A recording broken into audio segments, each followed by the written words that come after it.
আসসালামু আলাইকুম ওয়া রাহমাতুল্লাহ।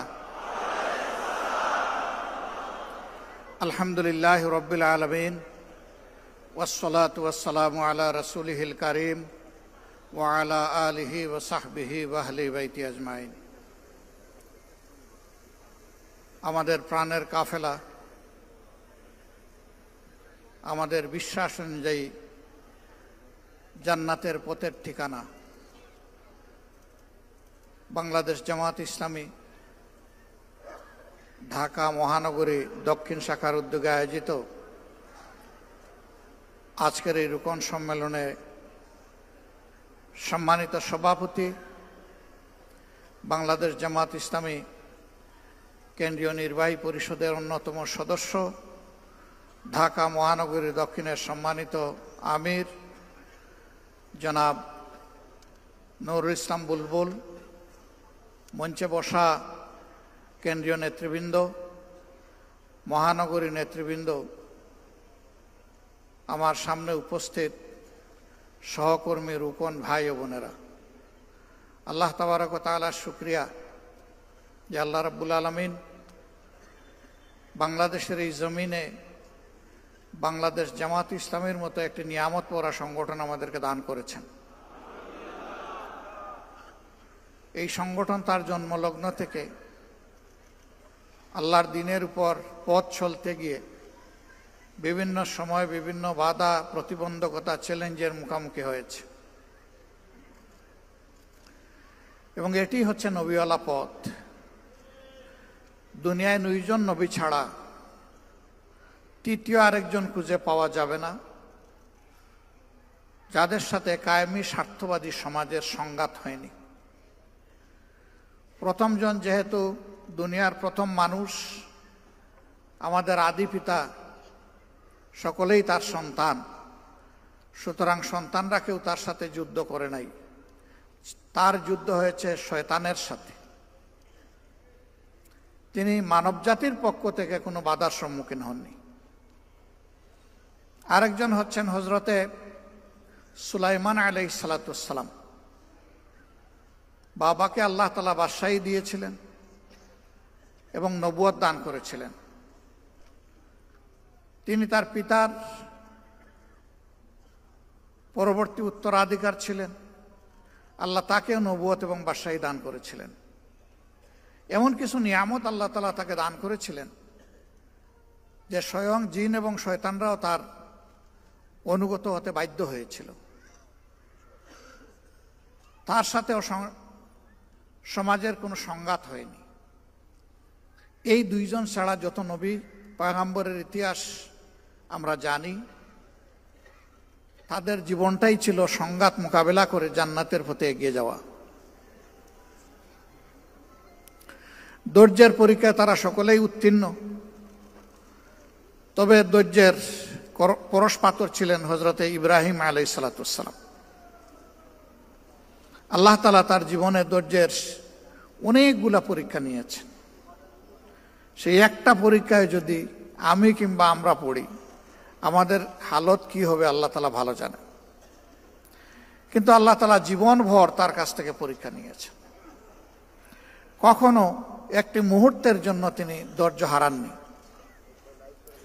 সেই তার ধৈর্যের প্রতি আল্লাহ তাআলা সন্তুষ্ট হয়েই পরবর্তী পর্যায়ে সমস্ত মুমিন মুমিনাতের পিতা হিসেবে, রুহানি পিতা হিসেবে আল্লাহ স্বয়ং তাকে ঘোষণা করেছে, মিল্লাতে আবিকুম ইব্রাহিম হুয়া সাম্মাকুমুল মুসলিম। এই ঘোষণাটা এসেছিল ইসমাইল জবিউল্লাহ আলাইহিস সালাতু ওয়াস সালামকে কোরবানি করার হুকুম যখন তিনি তামিল করতে গিয়েছিলেন, বাস্তবায়ন করতে গিয়েছিলেন, খালেস দিলে যখন পদক্ষেপ নিয়েছিলেন। আল্লাহ তাআলা পিতাকে সন্তানের হত্যাকারী বানাবেন না, কিন্তু আল্লাহ তাআলা পিতার কাছ থেকে সন্তান জবাই করার তার সেই হৃদয়, মন, কাল্ব আছে কিনা এটা আল্লাহ পরীক্ষা করতে চেয়েছিলেন। সেই পরীক্ষায় তিনি ইতস্তত করেননি। তিনি তার মাবুদের সিদ্ধান্তের উপর, ফয়সালার উপরে তিনি ইখতিয়ার করেছিলেন, নির্ভর করেছিলেন। তিনি ছিলেন চরম মাত্রার মুতাওয়াক্কিল আলাল্লাহ। সেই সময় তিনি ছুরি চালাতে গিয়ে মহান আল্লাহকে সাক্ষী রেখে যে কথাটা বলেছিলেন, ইন্না সলাতি ওয়া নুসুকি ওয়া মাহইয়ায়া ওয়া মামাতি লিল্লাহি রাব্বিল আলামিন। হে আল্লাহ, নিশ্চয়ই আমার সালাত, তার মানে আমার তামাম ইবাদত, আমার নুসুক, আমার সব ধরনের ত্যাগ, কোরবানি, কষ্ট স্বীকার, চ্যালেঞ্জ মোকাবেলা, আমার হায়াত যা তোমার একান্ত মেহেরবানির দান, আমার জন্য নির্ধারিত তোমার কাছ থেকে আমার মওত, আমি বিশ্বাস করি এই সব কিছুর চাবি তোমার হাতে। আমি সব তোমার হাতে তুলে দিলাম, আর আমি এখনই তোমার হুকুম বাস্তবায়ন করতে যাচ্ছি। বিসমিল্লাহি আল্লাহু আকবার। আল্লাহ তাআলা তার পরীক্ষায় তার বান্দাকে পাশ করাই নিলেন। তার কলিজার টুকরা প্রথম সন্তান বৃদ্ধ বয়সে পাওয়া আল্লাহকে ডাকতে ডাকতে, চোখের কোণার পানি ঝরাতে ঝরাতে সেই সন্তানকে আল্লাহ সম্মানিত করলেন এবং তাকে বাছিয়ে নিলেন। তার জায়গায় একটা পশু আল্লাহ তাআলার পক্ষ থেকে পাঠিয়ে দেওয়া হলো এবং সেটি জবাই হয়ে গেল।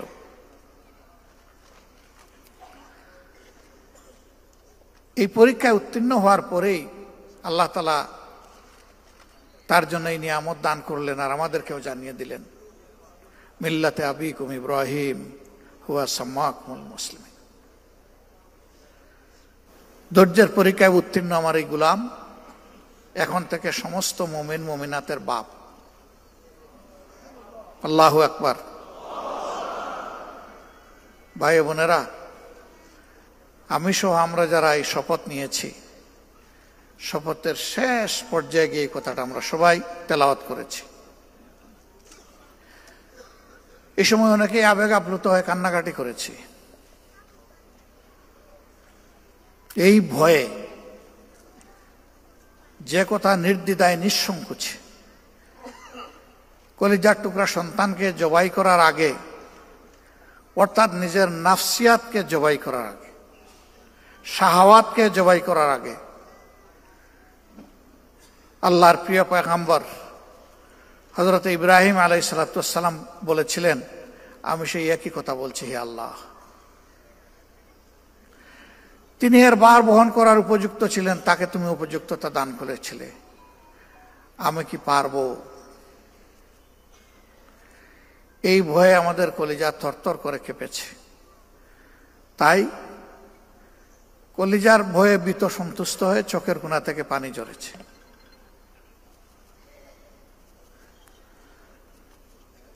আমরা কোন হওয়ার কেউ হয়েছে 25 বছর, কেউ 20 বছর, কেউ 30 বছর।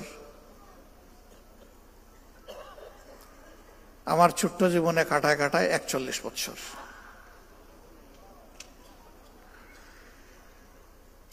আমি প্রথম দিন শপথ নেওয়ার পরে আমার অবস্থান কোথায় ছিল?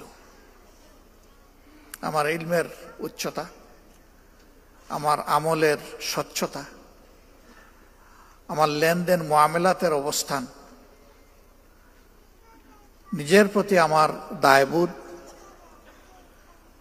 আল্লাহ তাআলার কুল মাখলুকাতের প্রতি আমার দায়বোধ, আমার অনুভূতি, বিশেষ করে আহলে করিব এবং আহলে বাদ, তাদের প্রতি আমার যে দায়বোধের অনুভূতি ছিল, আজকে কি আমি সে জায়গায় টিকে আছি?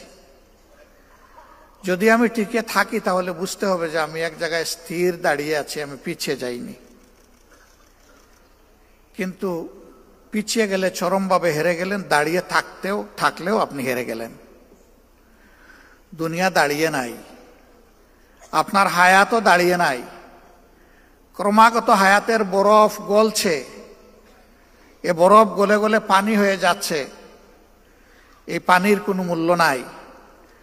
যতক্ষণ হায়াত বরফ হিসাবে থাকবে ততক্ষণ মূল্য আছে।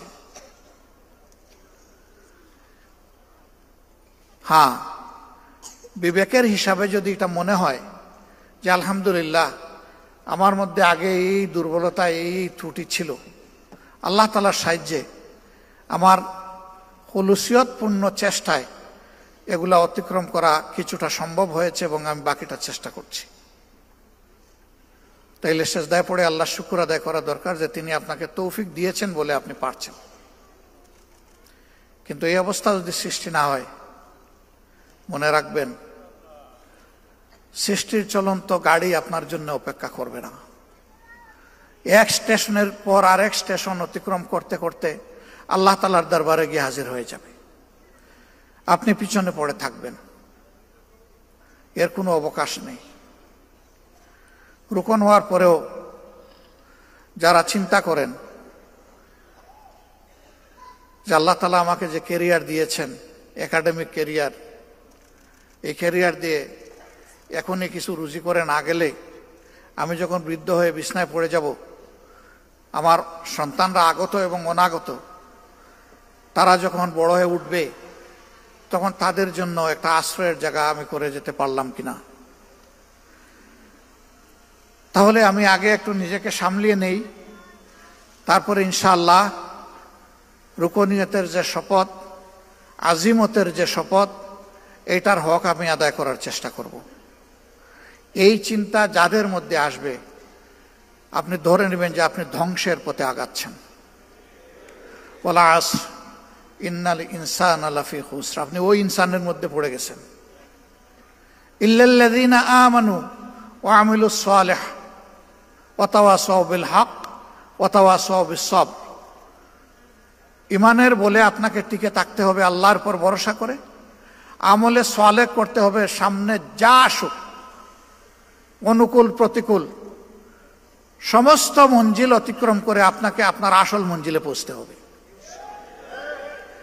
এই কমিটমেন্ট, এই ডিটারমিনেশন আপনার যদি না থাকে, অল্প ঝাঁকুনি আসলেই আপনি শুয়ে যাবেন, কোনো সুযোগ নেই, শুয়ে যাওয়ার কোনো সুযোগ নেই, বসে থাকারও কোনো সুযোগ নেই, দাঁড়িয়ে থাকারও কোনো সুযোগ নেই। এই বিশ্বকে মুসলমানদের জয় করতেই হবে। মুসলমানদের বাহাদুরি ফলানো নয়, এই বিশ্ব জয়ের প্রয়োজন ইসলামের ভিত্তিতে। এই কারণে গোটা মানবতা আজকে লাঞ্ছিত, গোটা মানবতা আজকে পর্যদস্ত, বিপর্যস্ত এবং অপমানিত। এই মানবতার মুক্তির জন্য আল্লাহ যে সনদ দিয়েছেন, আল্লাহর কসম, এর বাইরে কোনো সনদ দিয়ে দুনিয়ার মানবতার কোনো মুক্তি আসবে না। যেই সময় মুসলমানদের ঐতিহাসিক দায়িত্ব পালন করার কথা, সেই সময় মুসলমানরা দুইটা ভয়াবহ রোগে আক্রান্ত। একটা নিজেদের মধ্যে কামড়াকামড়ি, বিভক্তি, আরেকটি হচ্ছে অপশক্তির ভক্তি। আরে ভাই, ভক্তি তো হবে একমাত্র আল্লাহ তাআলার, ভয় তো করবে একমাত্র তাকে। অপশক্তি যখন চলে কৌশলে আপনার মধ্যে আমার মধ্যে তার এজেন্ডা ঢুকিয়ে দেয়, তখন রুহানিয়ত আপনার আমার ক্রমাগতভাবে নিচের দিকে নামতে থাকে এবং বিপর্যস্ত হয়। এখানে এটার কোনো সুযোগ নেই রে ভাই। এই ব্যাপারে স্বপ্রণোদিত পাহারাদারের ভূমিকা আমাদেরকে ভাই বোনেরা পালন করতে হবে। বোনদের পরীক্ষা আর একটু বেশি। আমাদের সমাজের এবং ইসলামী সমাজের, মুসলিম সমাজের তাহজিব তামাদ্দুন, কৃষ্টি কালচার অনুযায়ী পুরুষরা বাইরে সকল জক্কি ঝামেলা সামাল দেন, মহিলারা পরিবারের আভ্যন্তরীণ বিষয়গুলো সামাল দেন। কিন্তু ইসলামী আন্দোলনের সাথে যারা সক্রিয়ভাবে জড়িত, আমাদের বোনদেরকে দুটাই সামাল দিতে হয় সমান তালে। এই ক্ষেত্রে যে সমস্ত রুকন ভাইয়েরা আছেন, তারা যদি নিজেদের সহধর্মিনীকে, কলিজার টুকরা জীবন সঙ্গিনীকে হাতে ধরে একসাথে জান্নাতের পথে দৌড়াতে চান, তাহলে তাদেরকে দৌড়ানোর মতো সহযোগিতাটাও দিতে হবে।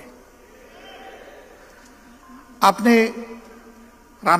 খাওয়ার টেবিলে বসে মান্না এবং সলোয়া খাবেন আর শরাবাত তহুরা পান করবেন, এই আশা ছেড়ে দেবেন। আল্লাহ তাআলা খাওয়ার টেবিলে বসে যা আপনার কিসমতে সাদামাটা রেখেছেন, এইটা খেয়ে আল্লাহ তাআলার শুকরিয়া আদায় করবেন।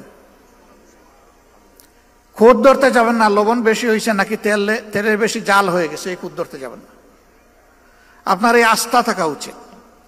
আপনার জীবন সঙ্গিনী তার পূর্ণ আন্তরিকতা দিয়েই আপনার জন্য চেষ্টা করেছে আপনি যে মান্না সালওয়া চান ওইটা আপনার সামনে দেওয়ার। এরপরে মানুষ হিসাবে তার যদি কোনো ঘাটতি হয়ে যায়, অপরের ঘরে তো গিয়ে বলবেনও না, নিজের ঘরে কখনো বলবেন না যে লবণ আর একটু বাড়াইয়া দিও। এটা না বলে বলবেন যে আমি তো লবণ একটু বেশি খাই, আমাকে একটু লবণদানিটা আগাইয়া দাও।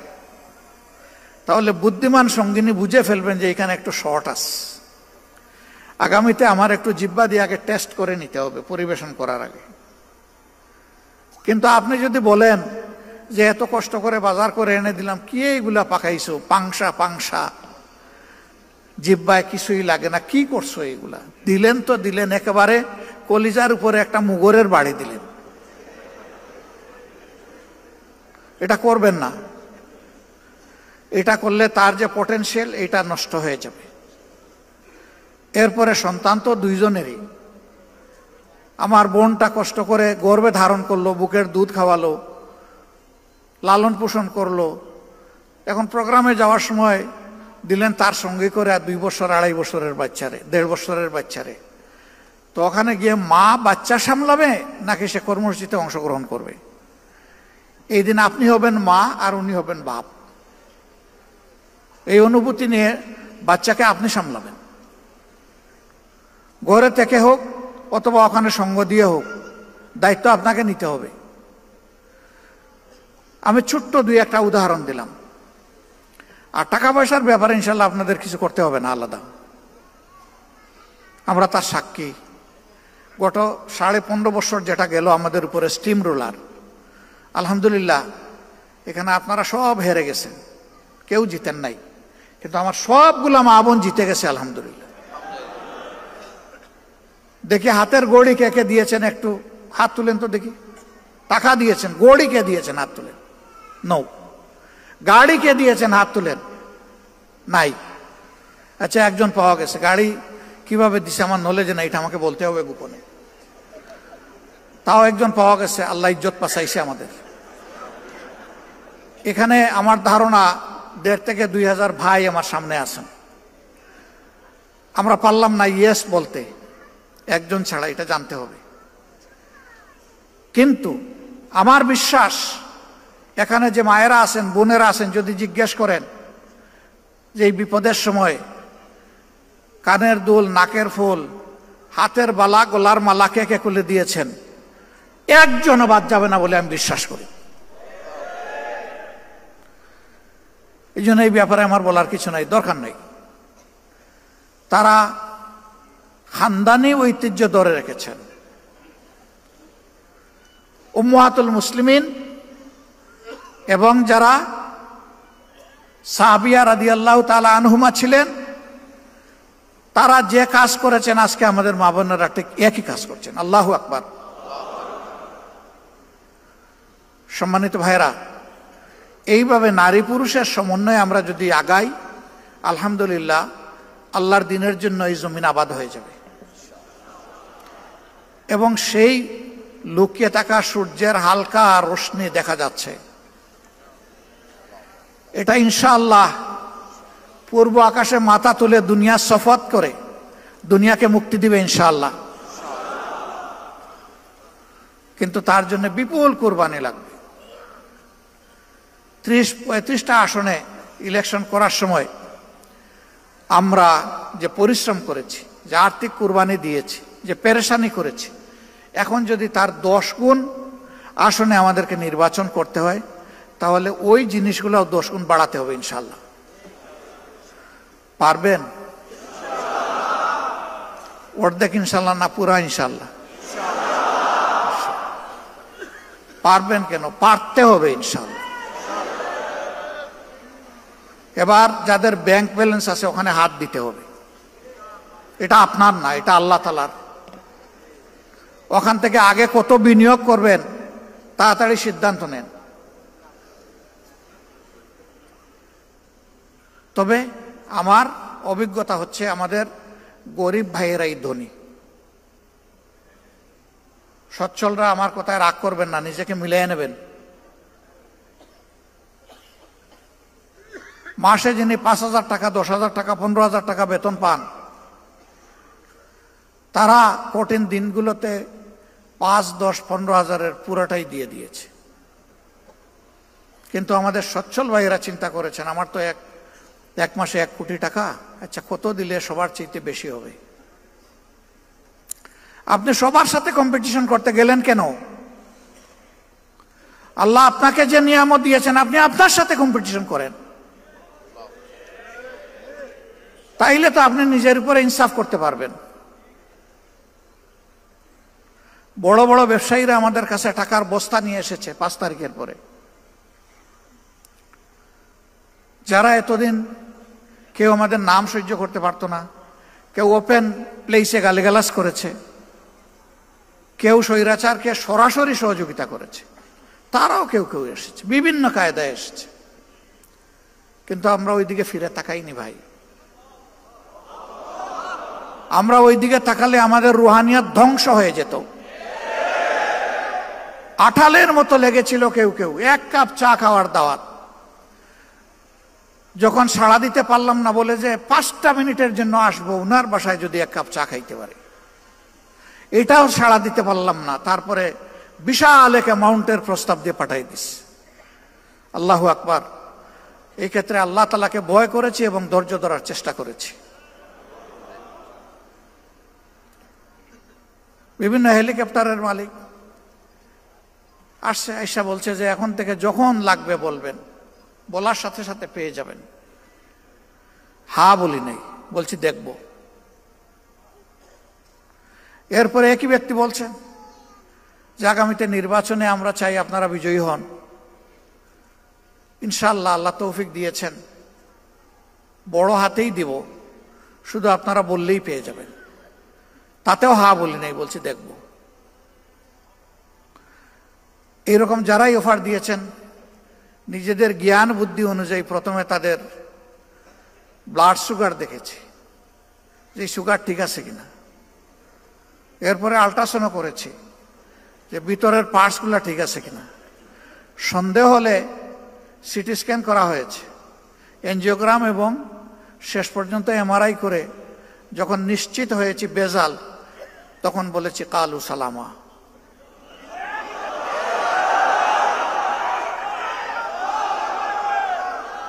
আমরা বিশ্বাস করি ইমানদারদের, যারা ইমানদার তাদের আন্তরিক দোয়া ইনশাল্লাহ আমাদের সকল ঘাটতি পূরণ করে দেবে ইনশাল্লাহ। স্বচক্ষে এগুলা দেখা যাচ্ছে। তো এখন 1 সপ্তাহে যা খরচ হয়, এক সময় সংগঠন 2 মাসেও তা খরচ করতো না। অতীতের নির্বাচনের সময় আমাদের ঋণ হয়েছে, নির্বাচন চলে যাওয়ার সময় সেই ঋণ আমরা কষ্ট করে পরিশোধ করেছি। আলহামদুলিল্লাহ, এই যে মুমিনদের অন্তর আল্লাহ তাআলা নরম, তরল, কোমল, মানবিক, দরদি, মায়াবী করে দিয়েছেন, এখন কোনো ক্ষেত্রে আমাদের কোনো ঋণ নাই। এত বড় সমাবেশ হয়ে গেল, আমরা কি কোথাও চাঁদা তুলতে বলছি কাউকে? বলি নাই। আমরা নিজেরাও কারো কাছে চাঁদা চাইনি। এখন কেউ বিশ্লেষণ করে 100, কেউ 200 কোটি। আপনারা শুনবেন যে কেন্দ্রের কয় কোটি খরচ হয়েছে। অবশ্যই এরকম হিসাবে আপনাদের শোনার অধিকার আছে। এই পরিমাণটা আমার ধারণা ছিল যে 3.25 কোটিতে আটকায় ফেলতে পারবো, একটু অ্যাকসেপ্ট করবে। এটা 3.5 কোটি পর্যন্ত পৌঁছবে, এর বেশি নয়। আলহামদুলিল্লাহ। এখন যে বিশ্লেষণ করার করতে থাকো, আমাদের আসে যায় না কিছুই। আমরা এই সমাবেশটা করেছি 2টি কারণে। একটি হচ্ছে 5 আগস্টের পর অনেক দল অনেক বড় বড় সমাবেশ করেছে, আমরা অস্থিরতা দেখাইনি। বাংলাদেশের জনগণের দেখার প্রয়োজন ছিল যে জামাতে ইসলামী আগামীর জন্য কতটা প্রস্তুত। এই প্রস্তুতির একটা ছোট্ট নমুনা হচ্ছে এই সমাবেশ। এই সমাবেশ করতে গিয়ে আমরা একেবারে জান কুরবান করে ফেলিনি। আমরা 2 মহানগরী আর উত্তর দক্ষিণ 2 ঢাকা অঞ্চল, এইটাকে একটু গুরুত্ব দিয়েছি। বাকি বলেছি আনফাল, আপনাদের কাজ নফল। যতটুকু আসতে পারেন। সবাই বলেছে একটা কৌটা দিলে ভালো হয়, দিলাম। আলহামদুলিল্লাহ, মুফস্সলের বেশিরভাগ এলাকা থেকে আমরা যা কৌটা দিয়েছি তার চেয়ে বেশি এসেছে। এরকম একটা সমাবেশ হলে 200 কোটি টাকা তো হিসাব করতে হবে। তার কারণ হলো খাওয়া দাওয়ার ব্যবস্থা করা, তার কারণ হলো আবার হাতে কিছু তুলে দেওয়া। কিন্তু না, এখানে যদি আমরা ওই সমাবেশে বসতাম, বলতাম যে বিভিন্ন জায়গায় বাক্স রাখা আছে, যে যা পারেন দিয়ে যান, আমার ধারণা বাক্সগুলা সংকুলান হতো না। কেন? প্রত্যেকটা মানুষ বিশ্বাস করে আমার হালাল রুজি থেকে যা দিব আল্লাহর দরবারে তা হবে আমার পক্ষ থেকে বিনিয়োগ। বিনিয়োগ করলেই তো আপনি লাভের আশা করবেন, মূলধনও টিকে থাকবে। এই জন্য তো আল্লাহ তাআলা বলেছেন উদাহরণ দিয়ে, যেন একটা শস্য বীজ তুমি রোপণ করলে, এটা থেকে একটা গাছ জন্ম নিল, তার থেকে 60টা ছড়া বের হলো, প্রত্যেকটা ছড়ায় 100টা করে দানা যুক্ত হলো। এরপরে এটা হলো কোরআনের ভাষা। হাদিসের ভাষা হলো আল্লাহ যার পর বেহিসাব খুশি হবেন তারে বেহিসাব দিবেন, কোনো হিসাব নাই। পড়ে গেলাম, উঠার চেষ্টা করলাম, আবার পড়ে গেলাম, আবার উঠার চেষ্টা করলাম, কিন্তু এই লোকেরা আমাকে জুড়ে ধরে চাপাইয়ে বসাই দিল। সবাই বলতেছেন আপনি আর কথা বলতে পারবেন না। আমি বলতেছি যে কথা কিছু তো বলতে হবে, যেহেতু এখনো দম আসা যাওয়া করতেছে।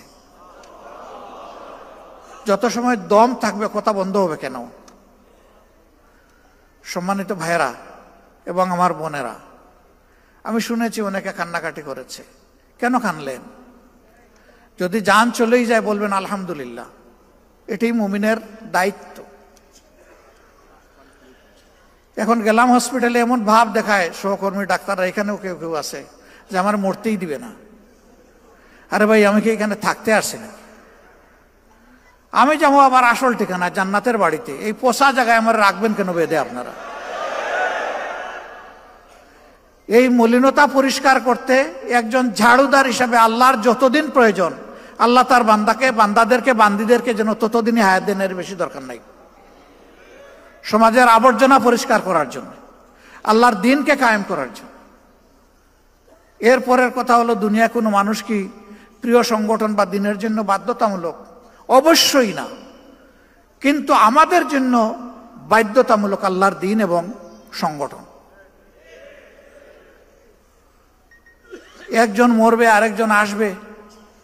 আমাদের মায়েদের গর্ভে মুজাহিদ, মুমিনা, মহসেনা, মুমিন, মহসেন জন্ম নিবে। এরা পরবর্তীর পতাকা হাতেও ধরবে, প্রয়োজনে দাঁত দিয়ে কামড় দিয়ে ধরবে। আসা যাওয়ার এই পালাও চলতে থাকবে, আর দিনের একামত ইনশাল্লাহ হবে। আগামীর বাংলাদেশ আমরা চাই না আর মজলুম বাংলাদেশ হোক। এই জুলুম থেকে তারাই বাংলাদেশকে বাঁচাতে পারবে যারা শুধু আল্লাহর জন্য জীবন বাজি রেখে লড়াই করতে পারবে। দুনিয়ার কোনো ধান্দা থাকবে না যে এর মাধ্যমে আমার সামাজিক স্বীকৃতি আসবে। ব্যবসা বাণিজ্য যেখানে হাত দিব, আমি দেখব যে সেখানে শুধু আলী বাবার প্রদীপ জ্বলে উঠছে। এই ধরনের নোংরা কলুষিত চিন্তা যেন আমাদের কারো মাথায় না ঢোকে। সংগঠনের নাম বিক্রি করে, অথবা আমার বাবা আমির ছিলেন, দাদা অমুক ছিলেন, শ্বশুর অমুক ছিলেন, ভাই অমুক ছিলেন, এই নামগুলা বিক্রি করেও কেউ দুনিয়া বানাবার চেষ্টা করবেন না। যদি কেউ চেষ্টা করেন, আমার ক্ষুদ্র জীবন থেকে বলছি, আপনি নিশ্চিত ধরা খাবেন এবং অপদস্থ হবেন। আপনার ক্যাপাসিটি থাকে, হালালভাবে আপনি নিজস্ব পরিচয় আগান, তবে আল্লাহকে ভয় করে আগাবেন। বেপরোয়া হবেন না, স্পিড লিমিটের ভিতরে থাকবেন, স্পিড কন্ট্রোল মানবেন, স্পিড ব্রেকার দেখে চলবেন, না হলে নিজেও মরবেন, সংগঠনকে আপনি মারবেন। এই বিষয়গুলো খেয়াল রেখে যদি চলতে পারি, আল্লাহর সাহায্য অবধারিত আমরা পাবো ইনশাআল্লাহ। এরপরের বিষয় হচ্ছে জবান, ঠোঁট। এটা ঠিক যে অন্যের নেগেটিভ সমালোচনা করলে কথার ঝাল বাড়ে, কিন্তু নেগেটিভ সমালোচনাতে কল্যাণ কম, নীতিগত সমালোচনা হবে, কাউকে ড্যামেজ করার জন্য নয়, সংশোধন করার আশা। আমি চাই আমিও ভালো থাকবো, আমি চাই আমার সমাজও ভালো হোক। যদি এটি আমার উদ্দেশ্য থাকে, তাহলে স্বয়ং যারা দিনে রাত আমাদের বিরোধিতা করে তাদেরও কল্যাণ আমাদের কামনা করতে হবে, আল্লাহর কাছে দোয়া করতে হবে, এবং প্রত্যেকটি বক্তব্য হবে দাইল আল্লাহর ভাষায়। এমনকি সন্তানের সাথে যখন কথা বলবো সেটাও হবে দাইল আল্লাহর ভাষায়। স্ত্রীর সাথে যখন আমার আচরণ হবে সেটাও হবে দাইল আল্লাহর ভাষায়। এইভাবে যদি সর্বক্ষেত্রে আল্লাহকে ভয় করে দাইল আল্লাহর দায়িত্ব আমরা পালন করতে পারি, ইনশাআল্লাহ একামতে দিনের দায়িত্ব আঞ্জাম দেওয়া সহজ হয়ে যাবে। আগামীর বাংলাদেশকে জয় করতে হবে ইনশাআল্লাহ। মনে রাখবেন, জামাতে ইসলামী হেরে গেলে বাংলাদেশ হেরে যাবে। এই বাংলাদেশের আশার প্রদীপ নিবু নিবু থাকলে এটি জামাত ইসলামী। এই প্রদীপকে আরো তেল, আরো শক্তি দিয়ে ইনশাআল্লাহ পূর্ণ মাত্রায় প্রজ্বলিত করতে হবে। তাহলে আমরা পারবো তো ইনশাআল্লাহ সেই নমুনা পেশ করতে। আপনারা যে পরিমাণ দৌড়াবেন, আমাদের কর্মীরাও সেই পরিমাণ দৌড়াবে। আমি আশা করি ৫৬,০০০ বর্গমাইলকে কলুষ মুক্ত করার জন্য, সব ধরনের অশান্তি এবং জুলুম থেকে মুক্ত করার জন্য এখন থেকে জিন্দেগির বাকি দিনগুলো, আগামী নির্বাচন নয়, জিন্দেগির বাকি দিনগুলো ইনশাআল্লাহ আমরা আল্লাহ তাআলাকে ওয়াকফ করে দিলাম। আপনারা রাজি আছেন? কিছু ভাই রাজি আছে, আবার কিছু ভাই এই দিকেও তাকায়।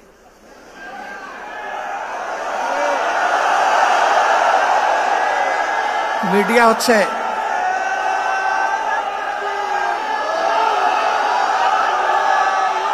সম্মানিত ভাইরা,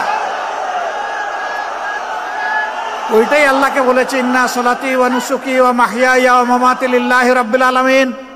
হে আসমান জমিনের মালিক, তুমি সাক্ষী থাকো। আরেকবার আমরা তোমাকে সাক্ষী রেখে আমরা বলে দিলাম আমরা প্রস্তুত। আল্লাহ কবুল করুন। সম্মানিত বন্ধুগণ, আল্লাহ তাআলার মেহেরবানি,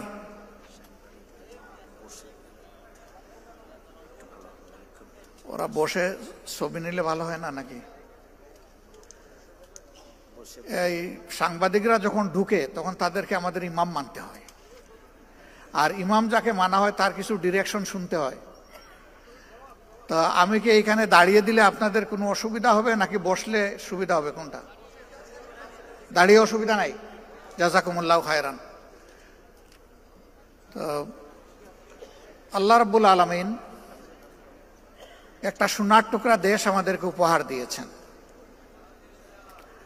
এখানে আমরা যারা আছি, আমার বিশ্বাস আমি একা নই, অনেকেই নারী, পুরুষ এবং সাংবাদিক বন্ধুরা দুনিয়ার বহু দেশ ঘুরার, দেখার, বুঝার সুযোগ হয়েছে। এমন দেশ খুব কমই পাবেন সারাটা দেশটা সবুজ চাদরে ঢাকা, অথবা রূপালী সম্পদে ভরপুর। এখানে গাছ ফলাতে, গাছের পিছনে খুব বেশি বিনিয়োগ করতে হয় না। এখানে পানিতে মাছ ফলানোর জন্য বড় কোনো বিনিয়োগ করতে হয় না। শুধু গাছগুলা ধ্বংস না করলে হলো, আর পানির মাছকে লুণ্ঠন না করলে হলো। আল্লাহ তাআলা মাটির উপরে, পানির ভিতরে, পানির নিচে, সমুদ্রের গভীরে এবং সমুদ্রের তলায় সব জায়গায় সম্পদ দিয়েছেন। সম্পদের কোনো কমতি নাই। একটা সম্পদের অভাবের কারণে এই দেশটা হামাগুড়ি খাচ্ছে, এখন উঠে আর পড়ে, উঠে আর পড়ে। সেই সম্পদটা হচ্ছে সততার সম্পদ। যদি আমাদের দেশে লুণ্ঠন, চুরি, চামারি, বাটপারি না থাকতো, চাঁদাবাজি, দখলদারি না থাকতো, যদি নির্বাচিত প্রতিনিধিগণ এটা সংসদ হোক অথবা স্থানীয় সরকার হোক, সব জায়গায় যদি তারা সততার পরিচয় দিতেন, আমি যতটুকু বুঝি এই বাংলাদেশ সত্যি আগের এক সরকার বলে গেছিল না, সিঙ্গাপুর, সাংহাই, কি জানি, কানাডা বানাডা অনেক কিছু বলে গেছে না, রিয়েলি ওই রকমই একটা দেশ হইত। তারা ঠিকই সিঙ্গাপুর, সাংহাই এবং কানাডা তৈরি করেছে, তবে 18 কোটি মানুষের জন্য নয়, তাদের নিজেদের জন্য।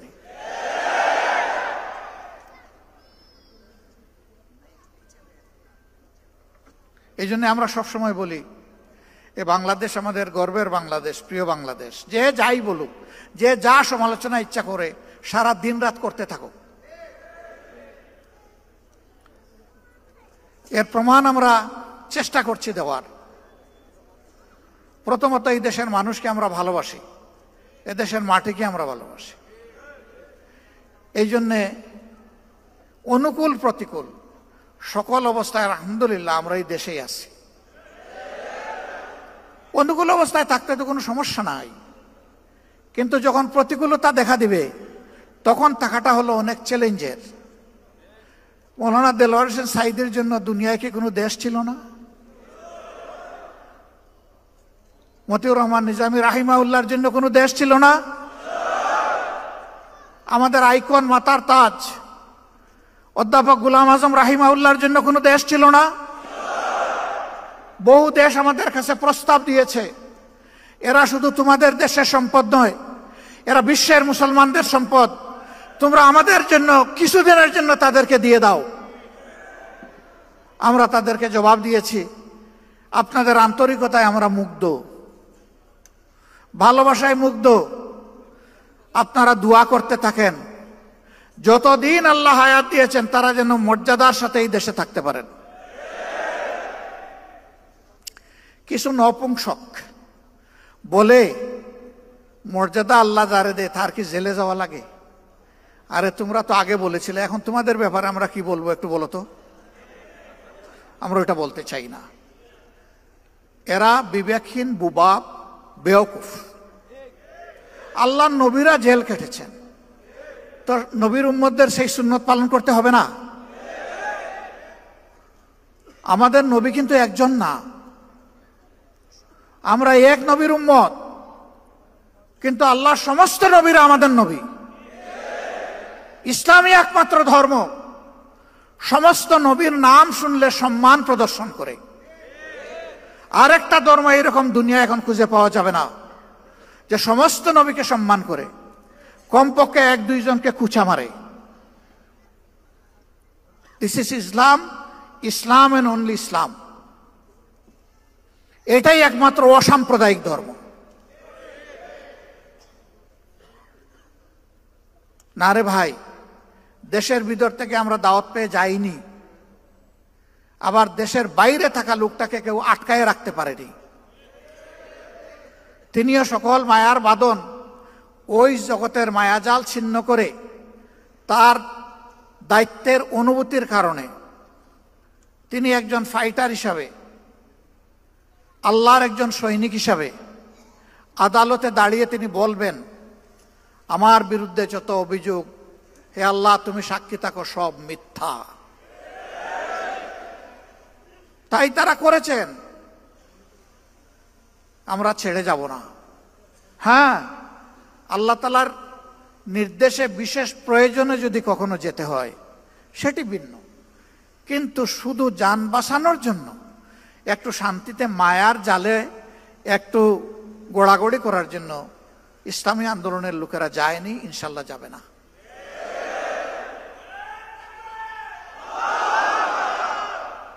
আমি বলে থাকি, যাবই বা কোথায়? আমাদের তো একটি বেগম পাড়াও নাই, পিসি পাড়াও আমাদের নাই, যাব কোথায়? কারো আছে বেগম পাড়া, কারো আছে পিসি পাড়া, আমাদের নাই তো ওটা, এবং আমাদের এটা প্রয়োজনও নাই। আলহামদুলিল্লাহ, আল্লাহ যে জায়গায় মায়া করে, মহব্বত করে পয়দা করেছেন, এই জায়গাতেই যেন আল্লাহ বেশি করে বরকত দিয়ে দেন, এবং সেই বরকতটা শুধু যারা মুমিন মুসলমান, সাচ্চা মুসলমান না, আল্লাহর পক্ষ থেকে রহমত যখন জোরে, ওই নাফরমানও রহমতের অংশীদার হয়ে যায়। দুনিয়ায় সেও তার ভাগ পায়, আখিরাতে আল্লাহ রহমতের হিসাব তার কাছ থেকে নেবেন। কিন্তু দুনিয়ায় সেও পেয়ে যাবে। এই জন্য আমরা যা চাই এটি হচ্ছে যে আল্লাহর আইন হচ্ছে শ্রেষ্ঠ আইন। আজ পর্যন্ত কারো বলার দুঃসাহস হয় নাই যে আল্লাহর আইনের চাইতে জমিনের উপরে কোনো শ্রেষ্ঠ আইন আছে, এবং কিয়ামত পর্যন্ত এটা কেউ বলতে পারবে না। যত বড় দার্শনিক হোক, কেউ বলতে পারবে না এটা। তো শ্রেষ্ঠ আইন যেখানে আছে সেখানে শ্রেষ্ঠ আইনের প্রয়োগটাই আমরা চাচ্ছি, এর বেশি কিছু চাই না। ভয় দেখানো হয়, যদি কোরআনের আইন চালু হয় তাহলে মা বোনরা তো ঘর থেকে বের হতে পারবেন না। যদি কোরআনের আইন চালু হয় তাহলে যারা অন্য ধর্মের মানুষ তাদের কোনো নিরাপত্তা থাকবে না। আমরা যারা কোরআনের আইন চালু করার জন্য আল্লাহর দেওয়া তৌফিকের জন্য চেষ্টা করছি, আমাদের মা বোনরা ঘর থেকে বের হয় না, সমাজের বিভিন্ন পেশায় তারা কাজকর্ম করে না, আত্মীয় স্বজনের বিপদ আপদ হলে তারা দৌড়ে যায় না, তারা সমাজের উন্নয়নে অবদান রাখে না, তারা শিক্ষা প্রতিষ্ঠান, সর্বোচ্চ শিক্ষা প্রতিষ্ঠানে গিয়ে লেখাপড়া করে না, তারা লেখাপড়া করায় না, সবই করে। রাসূল করিম সাল্লাল্লাহু আলাইহি সাল্লাম এই সব কিছুর সুযোগ যত সাহাবিয়া ছিলেন, উম্মাহাতুল মুসলিমিন ছিলেন, সবার জন্য খুলে দিয়েছিলেন। এমনকি চরম ক্রিটিক্যাল মুহূর্তে রাসূল করিম সাল্লাল্লাহু আলাইহি সাল্লাম আহলে রায়দের সাথে বিশেষজ্ঞতার সাথে বসতেন, কিন্তু তিনি ভুলে যেতেন না উম্মাহাতুল মুসলিমিনের পরামর্শ নেওয়াটাও প্রয়োজন, সেটাও তিনি নিতেন। তার বাস্তব নমুনা সুলহে হুদাইবিয়া। সবাই কিংকর্তব্য বিমূঢ়, আল্লাহর রাসূলও চিন্তিত, কিন্তু আমাদের একজন মায়ের পরামর্শ কার্যকর হয়ে গেল, সমস্ত সমস্যা নিমিষের তরে বাতাসে উবে গেল। আল্লাহু আকবার। This is beauty of Islam. মায়েদের কোনো মর্যাদাই ছিল না, মা হিসাবে কোনো মর্যাদা ছিল না। ইসলাম এসে তাদের হাতে এই মর্যাদা তুলে দিয়েছে।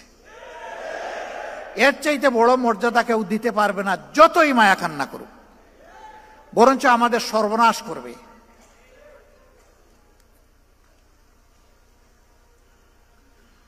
বলে যে ও মুসলিমরা, এদেরকে আবার কেউ কেউ প্রশ্ন করে অথবা শিখিয়ে দেয়, বলে যে আমাদের কাছ থেকে জিজিয়া কর নিবেন কেন?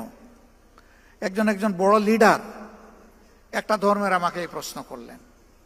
আমি বললাম, একেবারেই সঙ্গত প্রশ্ন আপনি করেছেন। আচ্ছা আপনি বলুন তো আমাকে, মুসলমানরা যাদের সম্পদ আছে তাদেরকেও তো জাকাত দিতে হবে ইসলামী রাষ্ট্রে। কয় তা তো দিতে হবে। যে আপনি কি জাকাত দিবেন? কয় না, আমি তো মুসলমান না, আমি জাকাত দেবো কেন? তো জাকাত তো আল্লাহর নির্ধারিত ট্যাক্স, এই ট্যাক্সের সাথে রাষ্ট্রে অন্যান্য ট্যাক্সও থাকবে, তবে এটা হচ্ছে মূল ভিত্তি। তো এই সমাজে যে উন্নয়ন হবে এটা কি শুধু মুসলমানরা ভোগ করবে না, আপনারও অধিকার আছে? কয় অবশ্যই, নাগরিক হিসাবে আমার অধিকার আছে। আমি বললাম তাইলে বিচারটা কোথায়? আপনি কিছুই দিবেন না আর সে দিল, আর আপনি সমান অধিকার ভোগ করবেন, এটা কি ভাই ইনসাফ? আপনি যেহেতু মুসলমান না, এই কারণেই আপনার কাছ থেকে ওই ট্যাক্সটা নেওয়া হচ্ছে, যেই ট্যাক্সটা মুসলমান হওয়ার কারণে দিচ্ছে। তবে একজন গরিবের উপর যেমন জাকাত নাই, একজন গরিব হিন্দু, বৌদ্ধ, খ্রিস্টানের উপরেও তেমন ট্যাক্স নাই। একজন গরিবকে যেমন রাষ্ট্র লুক আফটার করতে, প্রতিপালন করতে বাধ্য, সকল ধর্মের লোকদের জন্য এটা সরকার বাধ্য। বলে তাইলে আমার আর কোনো কথা নাই, আমরা তো এটা জানতাম না, তো এটা কি হবে? আমি বললাম যে নাটোরের লাড্ডু খাইতে কেমন মজা, এটা মুখে না দিলে আপনি বুঝবেন কিভাবে? আবার এটার প্রয়োগ শুরু হোক, তারপরে দেখবেন যে হয় কিনা। এই প্রয়োগে আপনাদের সবার সহযোগিতা আমরা চাই। আমরা আশা করি মানুষ নিজের প্রয়োজনে, নিজের কল্যাণে আমাদের এই উদ্যোগে ইনশাল্লাহ সবাই সম্পৃক্ত হবে। আমরা তার আলামত চতুর্দিকে এখন দেখতে পাচ্ছি, আলহামদুলিল্লাহ। এখন আমাদের বিভিন্ন ধর্মের ভাইয়েরা আসছেন আমাদের সাথে, ওপেন মঞ্চে পাবলিক মিটিংয়ে তারা নিজের থেকেই বলছেন 54 বছর জামাত ইসলামের কোনো নেতাকর্মী আমাদের 1 ইঞ্চি জমি চলে বলে কৌশলে আমাদের কাছ থেকে কেড়ে নেয় নাই। আমাদের কোনো মায়ের ইজ্জতে, আমাদের কোনো বোনের ইজ্জতে, আমাদের কোনো মেয়ের ইজ্জতে হাত দেয় নাই। আমাদের গড় বাড়িতে আক্রমণ চালায় নাই। আমাদেরকে বাস্তু বিটাহীন করে নাই। আমাদের কাছ থেকে চাঁদা দাবি করে নাই। আমরা শিখাইয়া দেই না রে ভাই। তাদেরকে বলি যে আপনি আপনার মনের মতো করে যা ইচ্ছা তাই বলতে পারেন, আপনি বলতে থাকেন। হ্যাঁ, তারা সেখানে এসে তাদের উপর নির্যাতনের কিছু কথা বলে কিছু দুঃখের কাহিনী শোনায়। আমরা তখন লজ্জিত হই যে আমরা না করি, কেউ না কেউ তো তাদের উপরে এই জুলুমগুলা করে। অথচ আমরা পাশাপাশি প্রতিবেশী, যুগ যুগ ধরে এক জায়গায় বসবাস করে আসছি। লেখাপড়া করতে গেলে একই বেঞ্চে বসে একই ডেস্কে বই রেখে আমরা লেখাপড়া করেছি। আজকে আমাদের এই সহযাত্রীদের সাথে আচরণ কেন? হ্যাঁ, আমরা চেষ্টা করেছি আমাদের দলটাকে সেইভাবে গড়ে তুলতে, নিয়ন্ত্রণ করতে। আমরা আশা করি এই দলের হাতে আল্লাহ যদি দেশ পরিচালনার দায়িত্ব দেন, এখন আমরা দল নিয়ন্ত্রণ করেছি, আমরা ইনশাআল্লাহ দেশও নিয়ন্ত্রণ করতে পারব।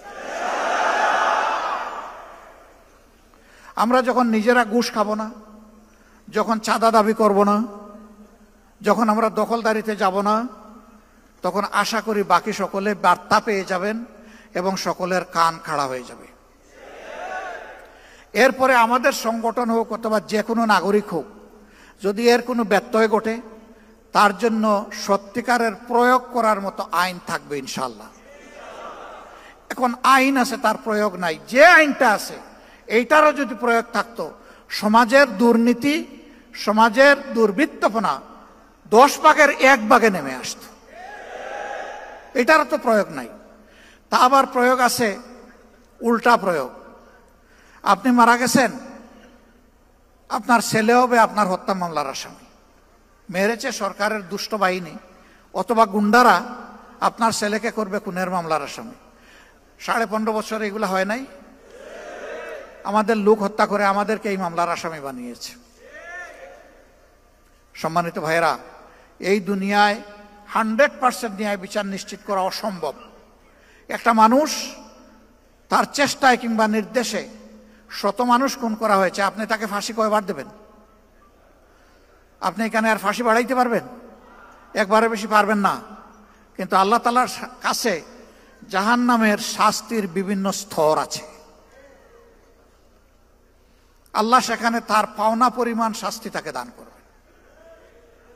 এই বিশ্বাস যদি মানুষের অন্তরে থাকে, তাহলে দুষ্কর্ম করার আগে তার কলজা থরথর করে কেঁপে উঠবে, ভূমিকম্প শুরু হয়ে যাবে। আমি কেমনে এই অপরাধ করব? দুনিয়ার কেউ না দেখুক, আল্লাহ তো দেখছে। এই ভয়টাই জাতির মধ্যে জাগাতে চাই আমরা। এমন একটি সমাজ যদি ইনশাআল্লাহ বাংলাদেশে গড়ে উঠে, তাহলে জাতি, ধর্ম, দলমত নির্বিশেষে সকলে উপকৃত হবে। এই রুকন সম্মেলনে আজকে যারা হাজির হয়েছেন, তারা সমাজ বদলের স্বপ্ন দেখেন। সেই স্বপ্ন যেন ওই লোকের স্বপ্নের মতো না হয়। একজন তার বন্ধুদেরকে বলেছে, গত রাতকে খুব তৃপ্তি নিয়ে খেয়েছি, পেট ভরে। গত রাত্রে কখন ডিনার? জি না, ডিনার না।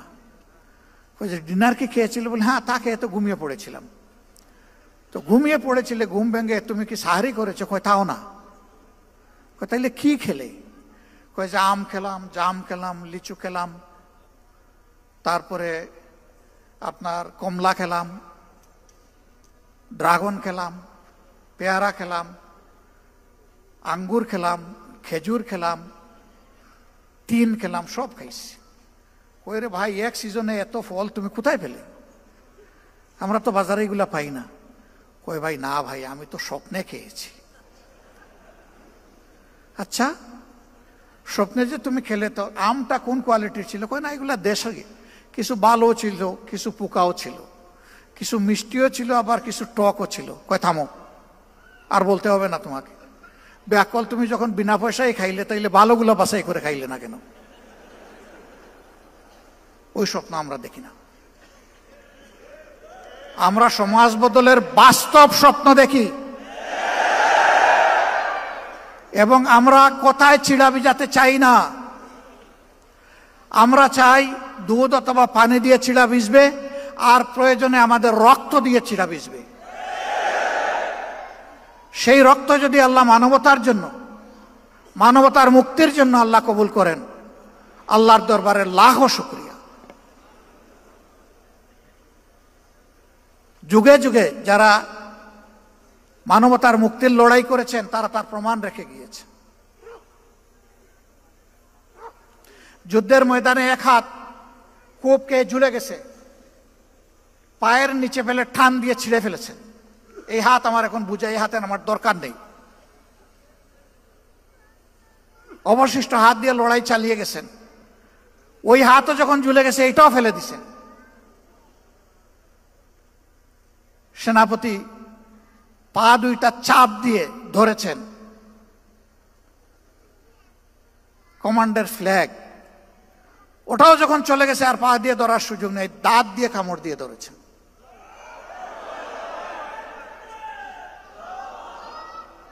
আর মঞ্জিলের দিকে চেয়ে দেখছেন মঞ্জিল কত দূর।